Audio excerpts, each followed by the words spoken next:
एकनाथराव शिंदे यांची जी सेना आहे,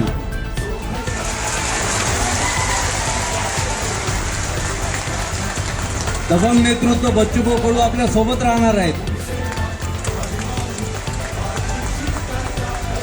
त्या नेत्याच्या माध्यमातून लवकरच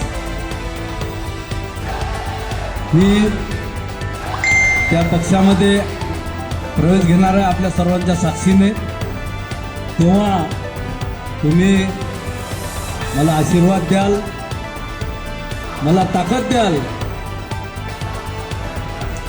आणि परत नव्या जोमानं आपण सर्वजण मिळून ज्या पक्षात आपण जाऊ, जसं आपण काँग्रेसला मोठं केलं त्याच पद्धतीनं त्या पक्षाला सुद्धा शिखरावर नेऊन ठेवू, एवढंच तुम्हाला शब्द देतो. सर्वांचे मनापासून आभार व्यक्त करतो.